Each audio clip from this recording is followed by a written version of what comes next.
Good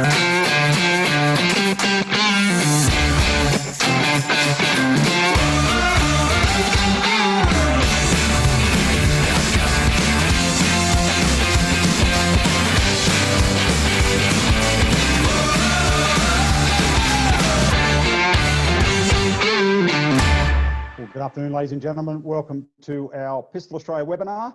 And today we're going to look at all things National Development Squad. I'm your host, Mike Westhorpe. You're going to be joined by Joe Capitanoff, the National Development Squad coach, and wonderful special guest today, Annemarie, Olympic bronze medalist and our NDS mentor. So as we go along here, ladies and gentlemen. Oh, there we go. Sorry. You can ask questions. Down in the bottom, we have a Q&A button, and that'll allow you to ask questions throughout the webinar as we get going throughout the afternoon. So thanks for being with us. Again, this webinar brought to you by Pistol Australia and all the state and territory bodies in conjunction here. I want to give you things to activate yourself during COVID-19 isolation, and hopefully we're coming out of that very, very shortly. Let's go through now and meet our panel. And there we go. Firstly, I'll just introduce Joe Capitanoff. Joe, welcome along, National Development Coach. We had you on the first webinar and you were talking all things exercise at home, things to do to keep you active while you can't go to the range. Thanks very much, Mike, for having us here. And Annemarie, just getting on there, had a couple of technical issues, but we're great to have you on board.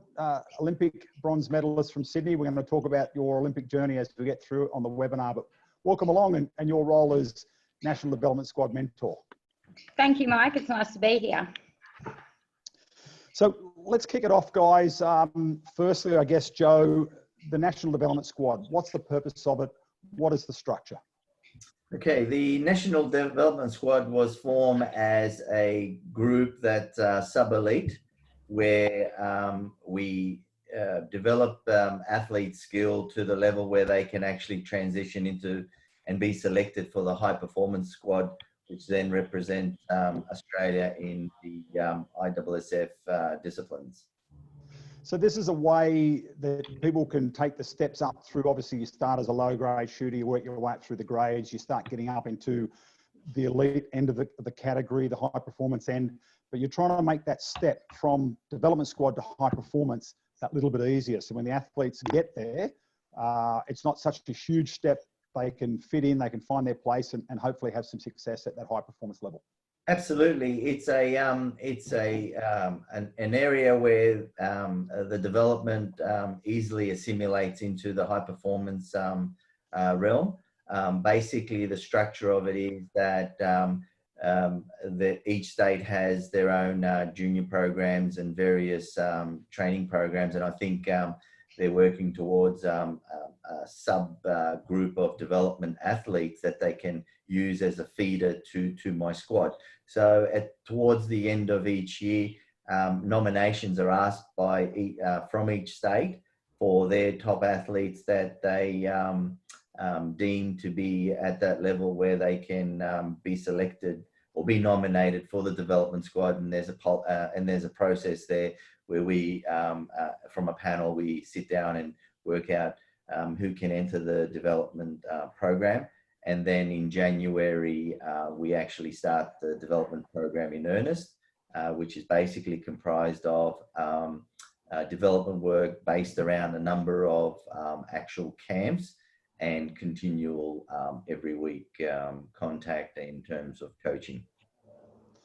And if an athlete doesn't get nominated by their state, is there any other way they can access the National Development Squad? Do you guys go out and actually maybe target athletes along the way as well? Yeah, as part of the actual process, not only do we have that core group of that may have been nominated, but because as the National Development Coach, I get to go around to all the states and have a look at their performing athletes, whether they're at their state championships or nationals. And it's a bit of a talent identification process where we will invite if we see someone, and it could be virtually at the beginning of the process. We might find there is a talent halfway through the process, and we'll incorporate them as part of the development squad if they're not nominated. We'll actually select them ourselves. And Annemarie, it's great to have you in the fold now. Obviously, you had great success, 2 Olympic Games as a competitor, a bronze medal in Sydney, and we will talk about your journey shortly. But coming in and being a mentor to the National Development Squad, how does that sit? I mean, what's your role? How do you see your role?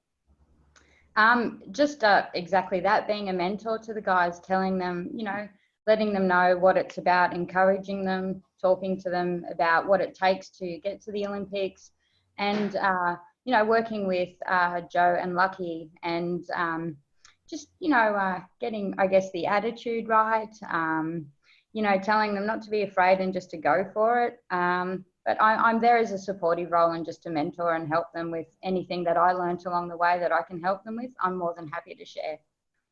Yeah, it's a bit of a pathway. You've got to obviously have supportive coaches and family, very important.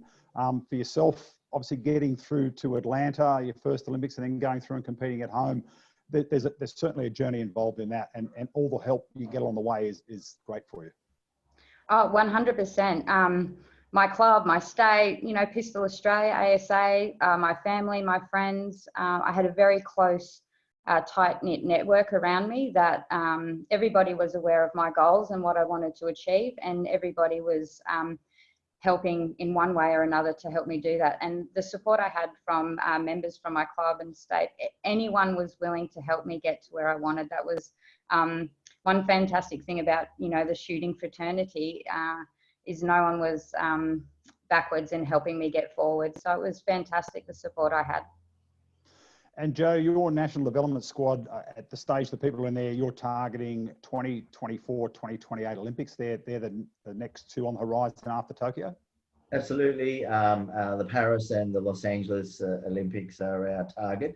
And along the way to create and that hunger, if we can compete for whether there's Com Games in between or World Championships, we want to give them, the program itself has an international flavour to it, where we can get the athletes the experience that they need to attend overseas competitions at their level, obviously, and grow them to the point where they, our whole aim of the program is to transition the athletes seamlessly into the high performance program.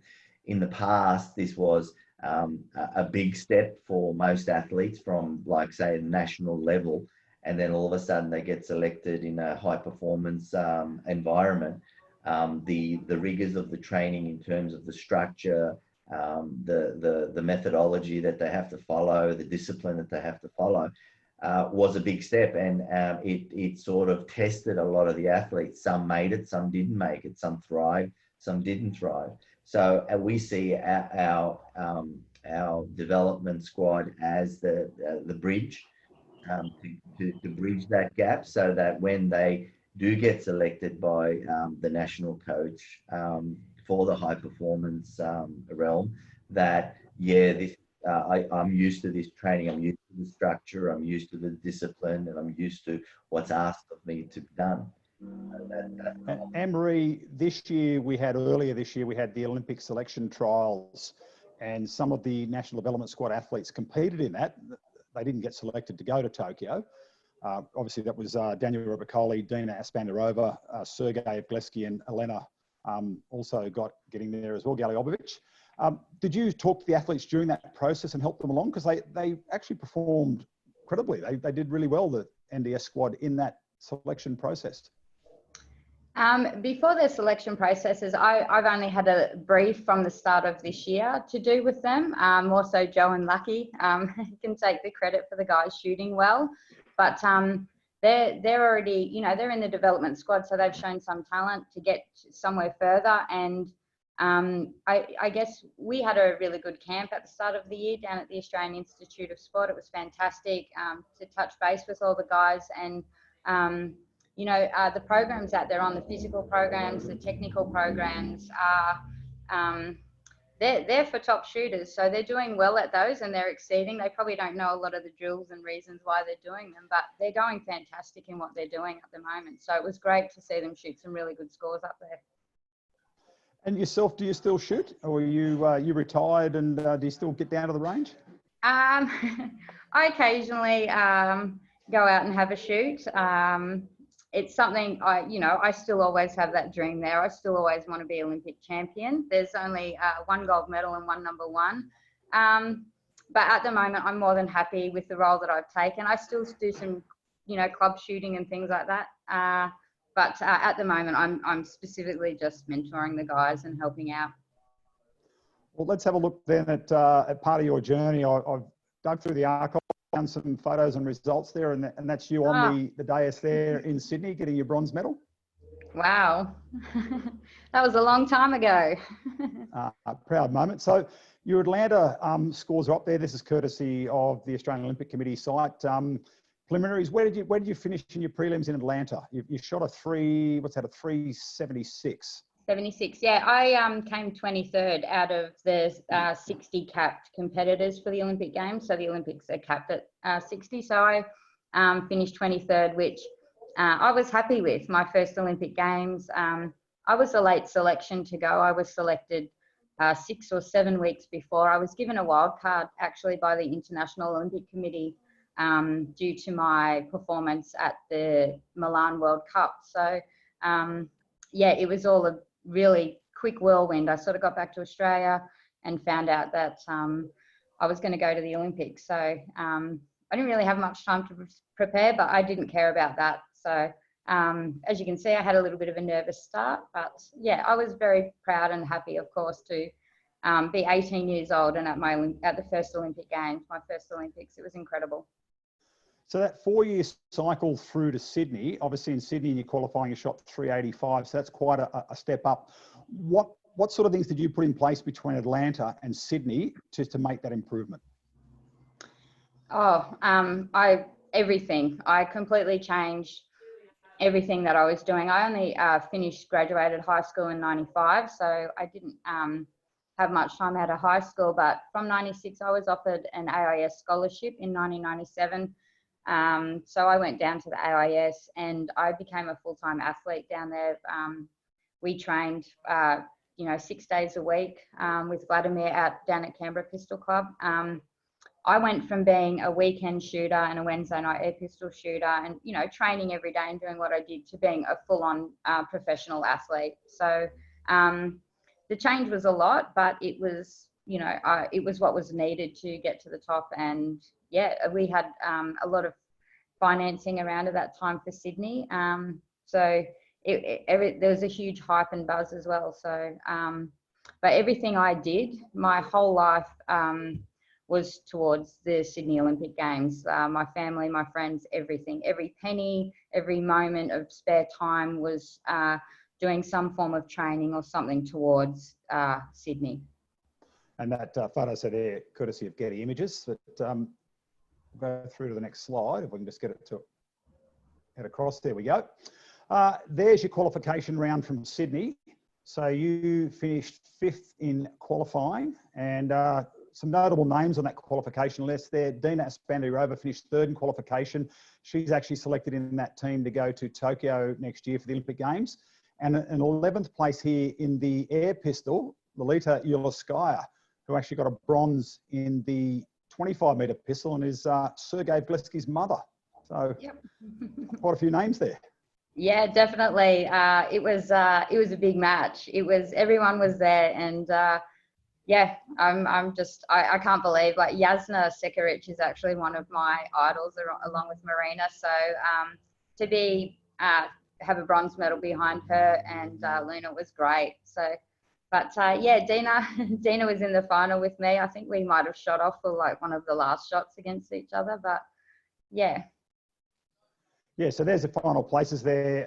Luna from China, she shot an equal qualifying record of 390 in the qualifiers, and then what she did, 98.2 there in the final for the victory. And Sekeric from Yugoslavia got the silver, and then you came in 5th place, but shot very well there, 99 in the final, and got your bronze medal. I mean, do you remember the moment when you realised you had the bronze medal?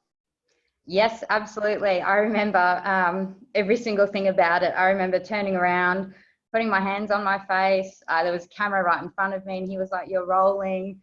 And I waved. And then I remember turning around to the massive grandstand behind, and I could see Sue McCready. I could see a couple of the Australian team members, and then I could see my family.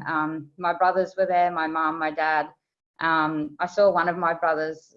I could just see him jumping up and down in the grandstand. It was just so surreal. It was fantastic. Like, I couldn't believe it. I couldn't believe that I'd, got a gong on the day. So it was great. It was a great finish. And have you been back to the Sydney International Shooting Centre since that moment? Have you walked back in there and felt the vibe again? I have, and it just comes all flooding back. The memories are there.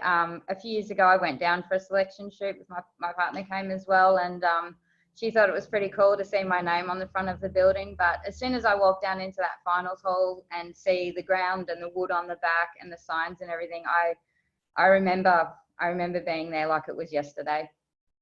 Yeah, the actual facility, it's still world class. It hasn't changed greatly in terms of its layout in the finals hall, and it's a nice amphitheatre. It really captures the noise of the crowd and the buzz, the atmosphere that comes with shooting the Olympic finals. Yeah, definitely. Well, there's a wall behind it now, but at Sydney there was a massive big grandstand that went up into the back of that, and it was huge. It was incredible, the noise that was coming from there. And yeah, it's a fantastic facility, CISC. It was huge. We had the privilege, obviously, of training there a lot before the Olympics. So we saw it all being built and things like that. And yeah, it's amazing whenever I go back there. I get the chills. Yeah, so some people who may not have been to Olympic venues since 2000, they're all in Olympic configuration with extra seating, and then they've pulled down for regular week-to-week competition and national championships and whatever else is held at those venues. So the seating area becomes smaller, but the actual venue itself stays the same. And I think the walls absorb the history that's come before them. Yeah, definitely. I would like to go. I wish I lived near there so I could shoot there all the time. But yeah, there was a lot of great memories from there for sure. Yeah, Joe, have you got some questions?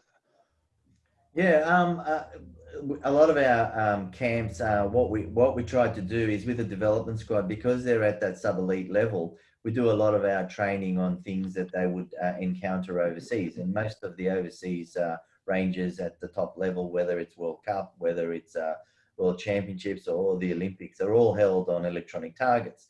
So a lot of our training will revolve around at venues like at BISC and like at CISC, and places where they have and MISC, which we had a camp last year in November, where they are in the electronic target environment, so that they can feel what it's like and familiarize themselves. I know technology changes. I mean, I think CISC had a multi-million-dollar upgrade not long ago, and but it's the same.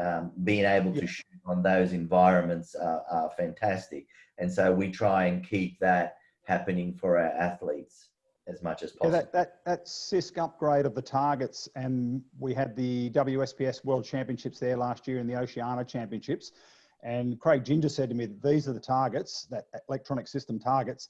They're trialling and they all work really well, and they will be the ones probably go forward and used in Tokyo in 2021 now. Obviously they would have been used later this year, but that same electronic system, same target system will be used at the Olympics. So our guys and girls have all had a go at them. Absolutely. Before my role as a development coach, one of the side jobs, casual jobs I had, was a range officer at CISC, and I was part of the installation crew that put the new targets, and it was very exciting for me because they were the targets. We were actually a test bed for them for the Tokyo Olympics. So that model targetry is going into the Tokyo Olympics. So it was a good insight to see the ins and outs and how they work and things like that. So going back in your career, Annemarie, not too many electronic targets around Australia back in the day when you were coming through. It was more paper? Yeah, it was more paper. being at the Australian Institute of Sport when we were there, they bought a few electronic targets for us to shoot on at the time, so that we could simulate, you know, what it was like to compete overseas at a world-class venue and things like that. But yeah, it was paper, sometimes not always electronic either. Sometimes we had to wind them back in and out, which is always a bit of fun. I think the first time I shot in a competition out at Warwick, I had my 2 sighting targets and all my targets, I think they were stapled onto a piece of cardboard that were put out 10 meters outside at the range. So that was pretty interesting. So, but not terribly a lot. It was more so when we got overseas that we hit the electronic targets at international competitions. So. How do you find your process? Obviously, for people who don't understand, with the paper targets, there's a little caddy, you put a square paper target in, and when they're motorized, you press a button, it winds itself out to 10 meters, and you have your shot 1 or 2 or how many shots, and you wind it back and you have a look at the target.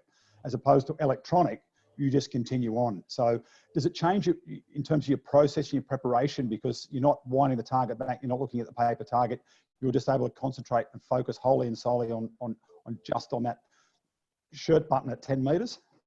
Yeah, I mean, yeah, initially it did, because we had, you know, the targets coming in and out and you had to wait a little bit. But when you shoot on electronics, you have the result right there, everything about, you know, the shot to the decimal and what direction, you can see it. So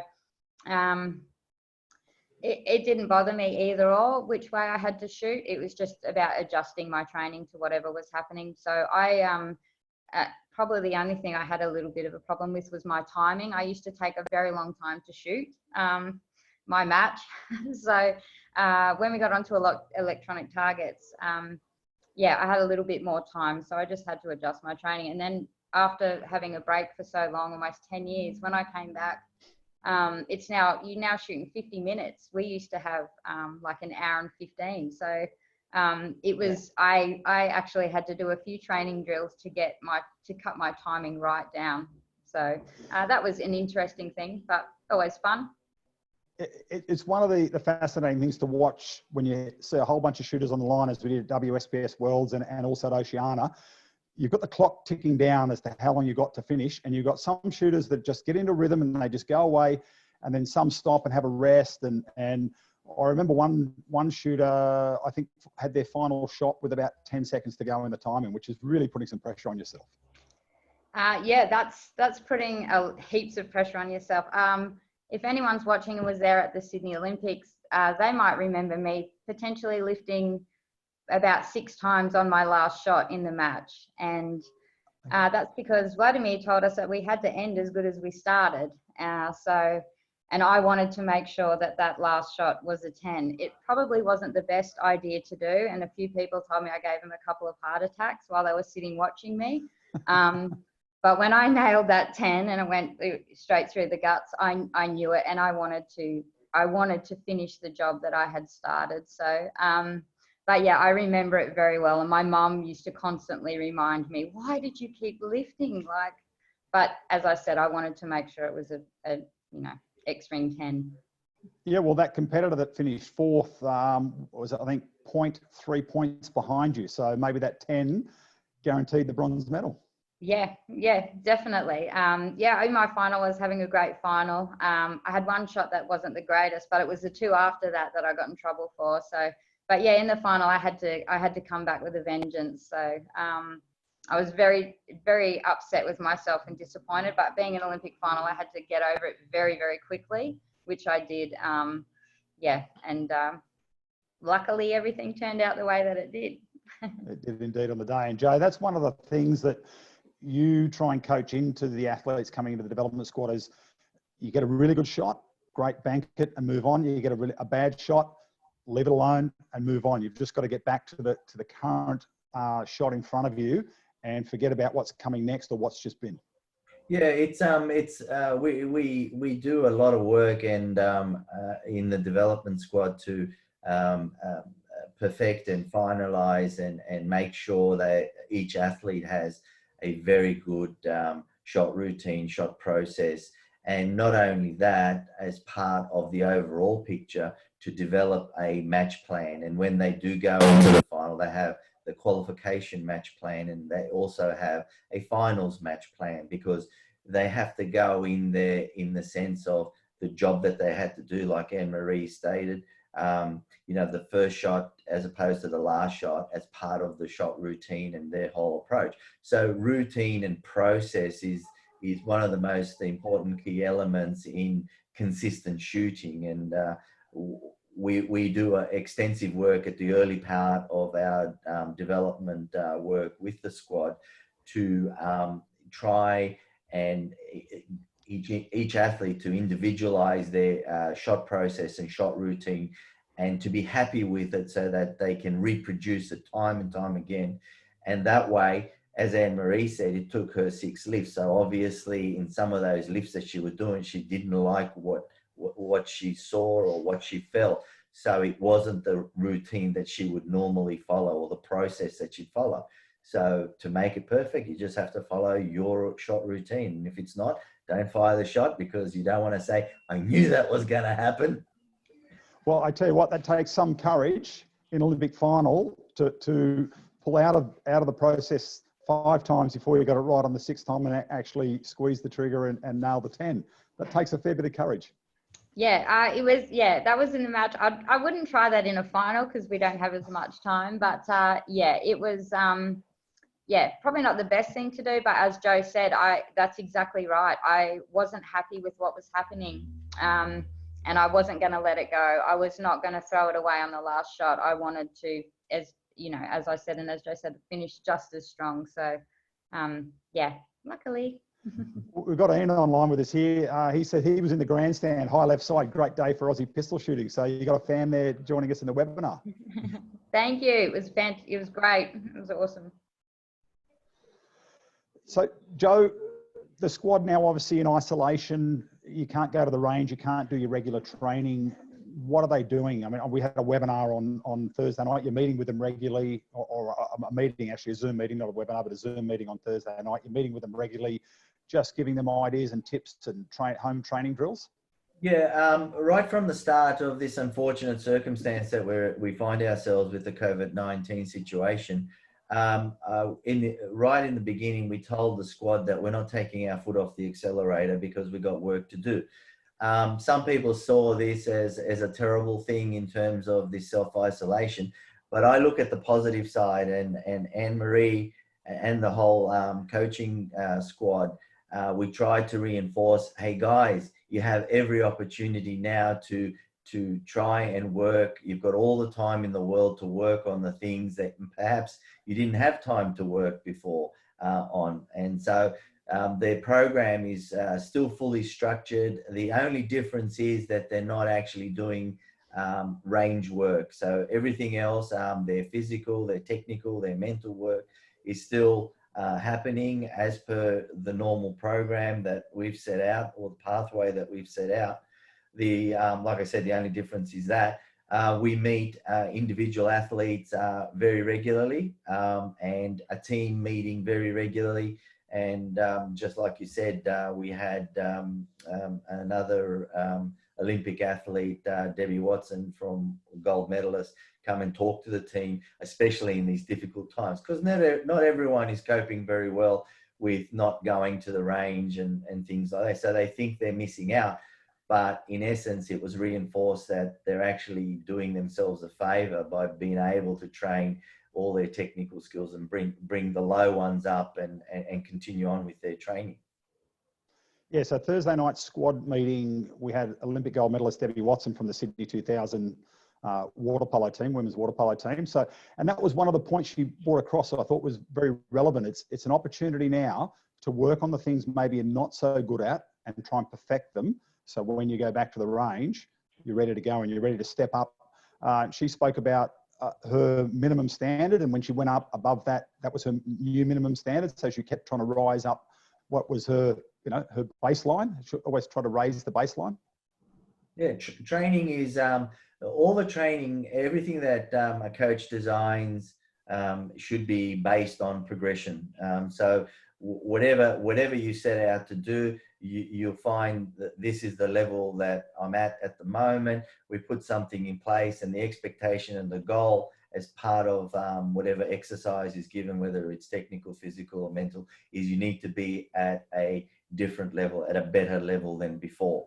And so that when we do go to the range and come out of this and attend our first camp at the AIS, we'll be at that progressive point where we haven't lost much. I mean, other than the actual live range shooting, we're still, you know, it'll take a relatively short period of time just to acclimatize to the fact that you're on the range and doing that. So that was our whole aim, and that's the design of any program, that it's got to have built-in progression with built-in goals to be achieved every session, every week, every month, and so on. So Annemarie, how did you actually get into 10-meter air pistol ISSF shooting? What was your beginnings? Well, I have 6 brothers, and my eldest brother Wayne at the time wanted to join a rifle club, but the rifle club on the Gold Coast had just closed. So we actually joined the pistol club, and I just started shooting over a weekend with him. Wednesday night air pistol, it still goes on at my old club. And I just started shooting that. I mean, I didn't have much money. I was 14 when I started, and my mum said if I wanted to do it, that I had to get a little job and pay for it myself, which I did. And I probably could have picked a cheaper sport, but anyway, that's why I was such a good air pistol shooter, because the only thing I could afford initially was air pellets. So I just used to shoot air pistol all of the time until I could afford to buy a 22. But as soon as I joined the club and started going out, I loved it. I'd played a lot of team sports and a lot of other sports, nothing individual, but as soon as I started, I went out, and I loved it straight away. There was, you know, I loved going out and competing, everything about it, the discipline that it goes with it as well, and being a responsible firearms owner and everything like that. I really enjoyed it, and I actually didn't realize it was in the Olympics when I started. It was probably a couple of years later I got selected for a junior development team to go over to China with Jan Ryan, Shane Thomas, Trevor Garvin, and Joe Molday. I was 16, so we went to the middle of China. So that was my first. Then I realized it was in the Olympics, and from that, I'd always wanted to go to the Olympics. I remember watching Rob De Castella run in the '84 Olympics in the rain, and I was, 6 years old watching it with Mum, and I don't know, I always wanted to go to the Olympics, but I wasn't as thin as I am now. I was built like a bit of a Ford truck when I was younger, so I had a bit more size and strength to go with me. So when I found shooting and found that it was a sport that I could go to the Olympics in, I just grabbed that and I ran with it as far as I could go, which was to the top. And you went to Atlanta, you were what, 18 years of age? Yep. Yeah, okay. So you've started at 14, within 4 years, you've gone to your first Olympics. So your rise was quite meteoric. Along that 4-year path, when did you kind of gel in your mind or realize that, hey, I can actually be an Olympian here, I can actually go to the Olympics, I'm good enough?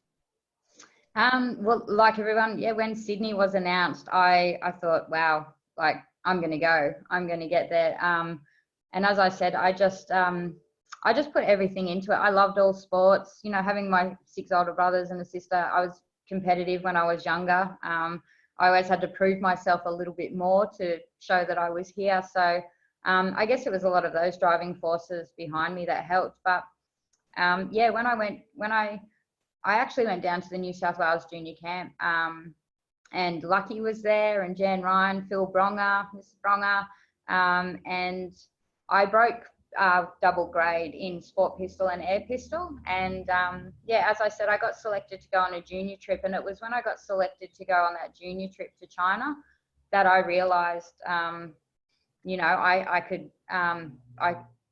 it was a sport I loved, and I could get to the Olympics with it. So I just took it and went. Did you shoot sport pistol in Sydney as well as air pistol? Did you shoot in both disciplines? No, I didn't. I do shoot sport pistol. A lot of people think that I don't shoot it. I just wasn't necessarily, I mean, I was okay. I was an A grade shooter, but I was told to become an air specialist before the Olympics to more so concentrate just on air pistol.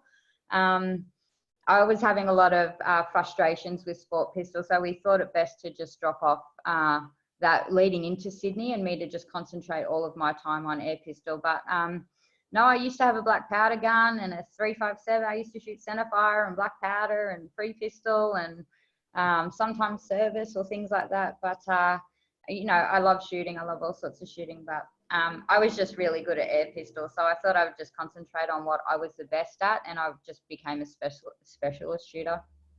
Well, there's a comment here from David Banks. He says, Anne-Marie, I'd like to thank you for returning to our sport. You were an inspiration back in 2000, and I hope that you can be just as much of an inspiration to our current group of shooters. Hi, David. Thank you very much for that. It's really been great being back, and you know, Joe and Lucky and Neil and Pistol Australia, you know, asking me to get involved has been fantastic.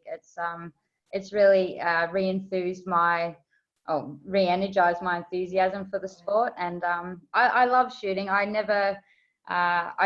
had a bad injury that I just couldn't continue shooting, so I just stopped for a little while. But thank you, David. It's nice to be back. It's great. Yeah, Joe, it's really important. Obviously, sometimes sport, they don't forget about our champions, but the champions move on and stop competing. And sometimes it's just a simple phone call to say, can you come back and share some of your knowledge and some of your experience with our athletes? Yeah, that's true. In our shooting fraternity, particularly, we have some very talented shooters, very accomplished shooters, and in my role, I always thought, why aren't we tapping into this ready available resource from people's experiences and what they've encountered, and you know, you can learn so much from these people. And so it was just a natural progression to sort of I asked the question, why haven't we got elite shooters involved in our programs, you know, in you know, in the mentoring capacity, if not in the coaching capacity, you know. And it was a natural evolution. I mean, I think it's just, it would be ludicrous not to involve people like Anne-Marie and all of our accomplished shooters in any level program, especially for a long time, development in shooting is sort of stagnated, and we're trying to re-energize it and bring it down and find our way again, like it was. You know, everyone always told me, back in the days we were, you know, and it was a very high level. We had a very high level of shooting, and then it's just stagnated. And so the revival of that is trying to incorporate some of these programs and processes down to the grassroots level. This is what we want. We want to inspire our junior athletes. You know, we've got last year we had the junior Pistol Australia junior camp, and we invited Chloe Esposito, our pentathlete, gold medalist. And they were all inspired, you know, like getting these people and tapping into those resources. It's invaluable. Absolutely. So 20 years coming up, Anne-Marie, this year. So you'll be pinching yourself on, do you remember the exact day and time that you got your bronze medal? Yeah, 100%. Because Vladimir used to drill that into us every day. That's what we were training for. Yeah, September the 17th. Yep, day 2 of the Olympics. And then I had a little bit of a holiday for a while. But yeah, I remember everything about it. Did you get to march? Did you march in Sydney, saying you were competing on the second day? Yeah, I was allowed to. Unfortunately, my nan had passed away on the Sunday before. So I actually stayed at home for her funeral and with my mum, and I flew in late into the Olympic Village. I didn't get in there until late Thursday. Well, the opening ceremony was on Friday night, so I flew in late Thursday night and was picked up and went in late. So my nan was a huge part of my life as well, and very supportive. So to give me a little bit of a pick-me-up, because I was on a little bit of a downer. The high performance manager at the time allowed me to march because they thought it would be the best thing for me. It would pick me up a little bit, lift my spirits. And so fortunately, I was allowed to march in the opening ceremony. I would have been absolutely gutted if I wasn't allowed to do that. But, you know, we are there to compete. I know a lot of the athletes didn't get to go that were on day 1 and day 2. So I was very fortunate to have been able to do that. So I was very thankful. You feel like your nan was smiling down on you there? At the Sydney Games? Absolutely. Yeah, 100%.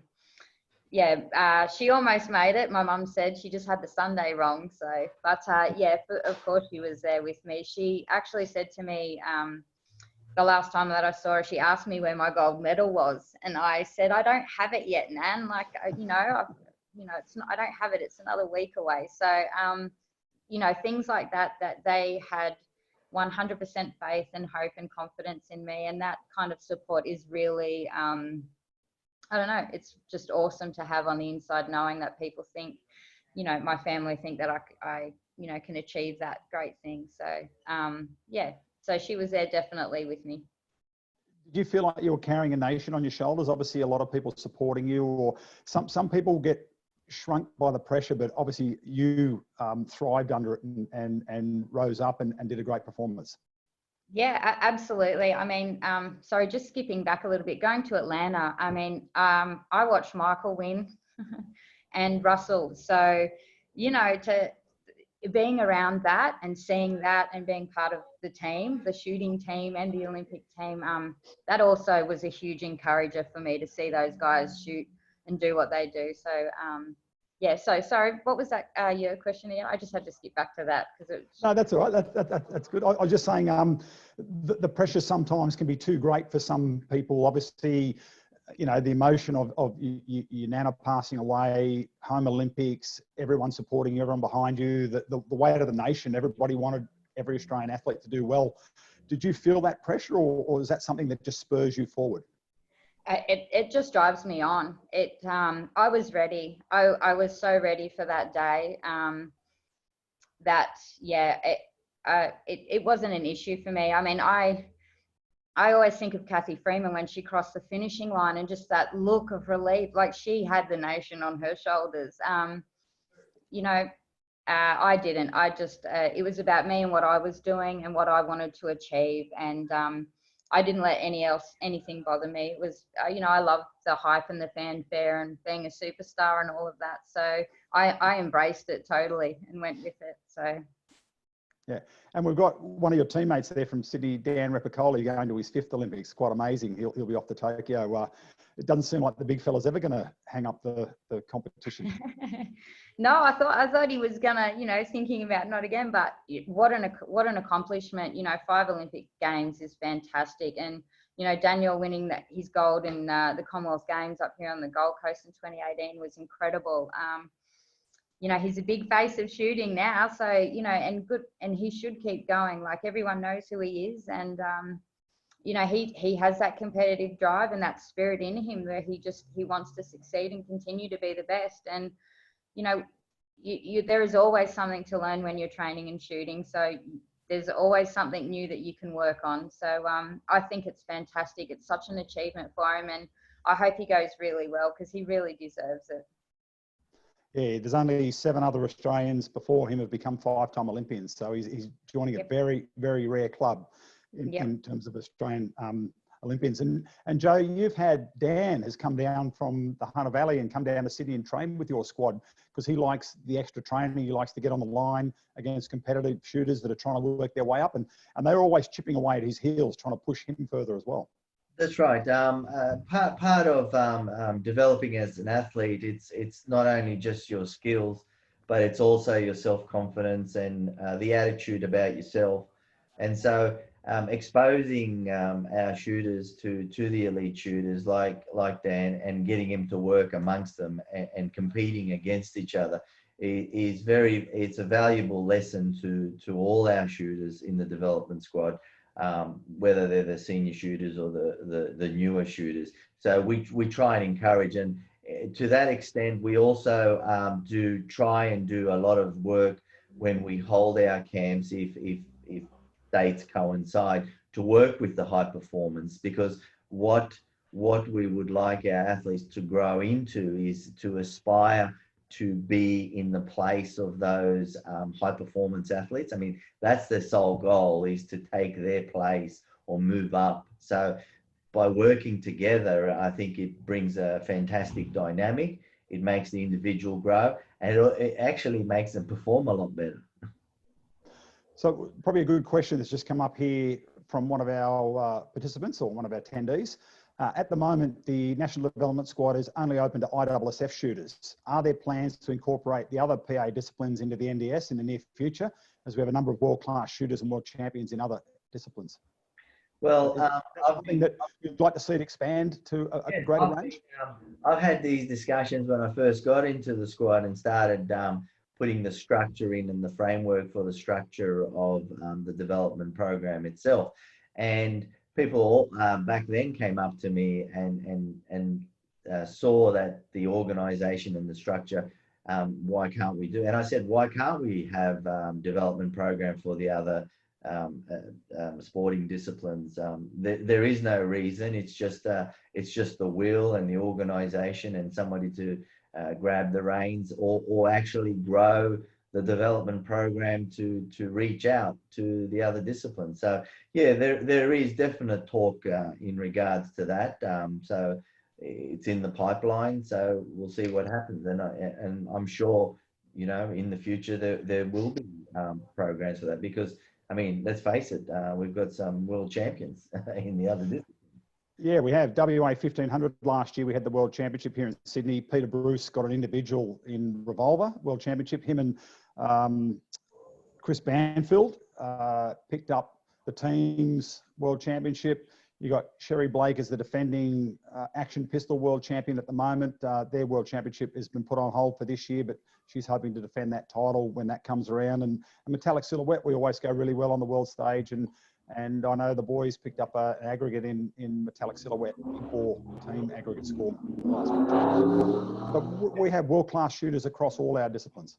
That's right. 2/3 of the development program, or the actual any development program or any elite program, 2/3 of it can go across all sports.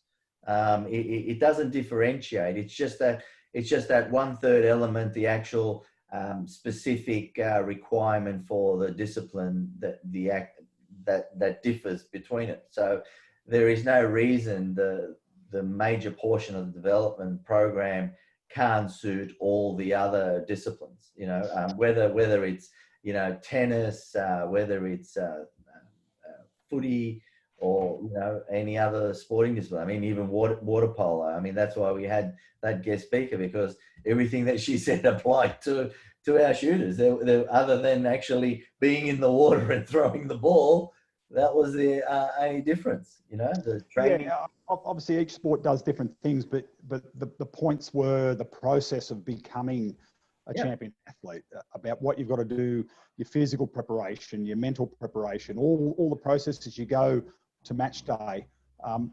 They do cross over many different sports. It's the same, and that's why the sporting community is one, and that's why the Olympics is so successful, because there's this common link amongst all the athletes and all the sports, and that's why they can come together. I mean, the pathway in those 2/3 of the things that an elite athlete does is similar. It doesn't matter what sport you're doing, you know. Yeah. Well, here's one for you, Annemarie. Do you have any aspirations to represent Australia at the Olympics at elite level again? Well, I have unfinished business. I have unfinished business. So, yeah, look, that's something I would love to do. It takes a lot of time and effort, and at my point in time in my life where I'm at just right now, I did that was my plan when I did come back a couple of years ago. To be honest, I did have Tokyo in my sights, and thought, no, I could see if I could give this a little bit of a shake up. But yeah, just where I'm at in my life, I just don't have the time at the moment to put into what is required to actually get there. But it is something that is always in the back of my mind, that is for sure, to be honest. So yeah, I do, yes I do, but I'm not sure. So it's watch this space. Annemarie may or Potentially. will be back at some point.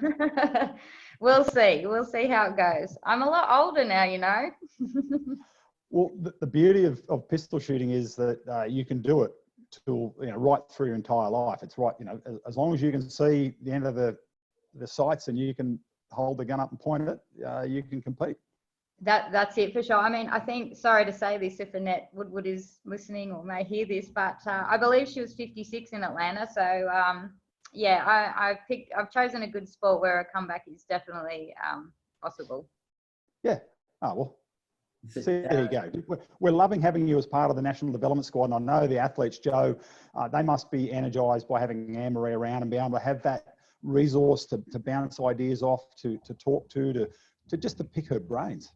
Absolutely. To actually have the caliber athlete that Annemarie was, and the mindset that she has, and that's the important thing that we're trying to convey. And she's brilliant at actually doing that. Did you lose me? Yeah, we just lost your camera. That's okay, Joe. Keep talking. We've got you. The brilliance of it is that she actually gives them the right mindset to make sure, like she said, if she's got the burning desire, but she knows the work that's required, and that's invaluable information to pass on to our younger athletes. The work that's required and is needed, and the devotion, if you want to be at the top, and not give it half measures. I mean, that's what they're actually learning. Yeah, so I'll just encourage people again, that Q&A button at the bottom of your screen, if you want to ask some questions here of either Joe or Annemarie. Any general questions, we'll do our best to answer them.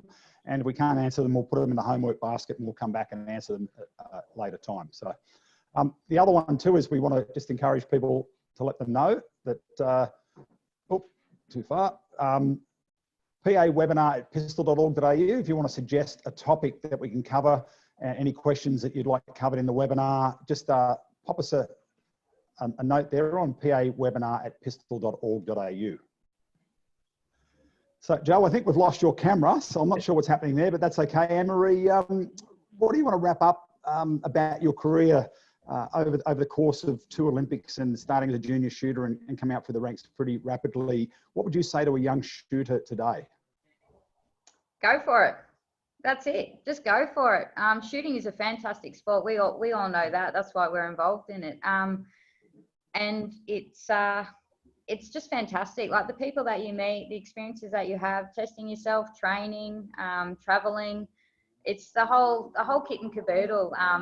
It's just everything. I mean, I love the sport, and I couldn't believe I'd been away for so long. But it's, you know,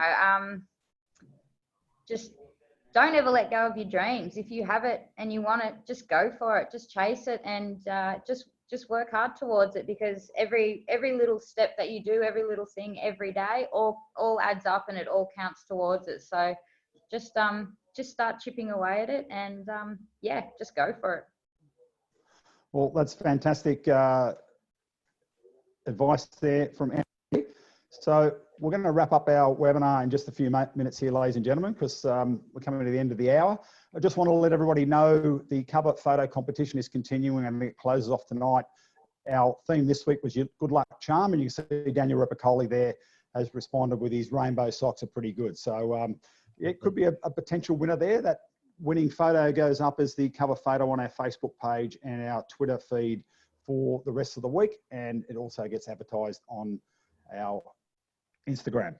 So back here for a second. And Annemarie, I just want to thank you for giving us your time again today, and thank you for everything you're doing for the National Development Squad. Yeah, I hope those athletes just keep absorbing everything they can get out of you. Yeah, thank you. It's no problem at all. I'm more than happy to help them, and we just want to see them achieve, or anyone out there. If there's anyone out there, you'd like to get involved from any state, any club, if you know someone, you know a young junior or a young shooter, Matt, that wants to get onto it, you know, let them know, send their info to Joe and us, and, you know, apply for the squad. Let us know that you're out there, because we're always looking for new members for the squad. So if you know of anyone that wants to go to the Olympics and has dreams of all that, then get in contact with us. Apart from that, I'm more than happy to be involved. I feel honoured and privileged, and if there's anything that, you know, any information or anything I can help somebody else get to where they want to be, then I'm more than happy. So thanks. I'm loving being involved. It's fantastic. And thanks, Joe. Although we can't see you, thanks for your time. No problem, Mike. We put a shout out, I think, last year at our last show. If anyone thinks they've got what it takes or knows someone, to just contact us at PA, and yeah, give it a go. If you're inspired and you want to stand on the top of that dais at the Olympics, and that's your aspiration, we want to hear from you. Well, there's all the contact details there. Obviously, pistol.org.au is the website, PA webinar at pistol.org.au, or your state associations on the screen. Thanks, Annemarie. Thanks, Joe. And ladies and gentlemen, thanks for being part of our webinar today, part of our COVID-19 isolation lockdown. We hope you all get back on the range as soon as possible, but stay safe, stay well.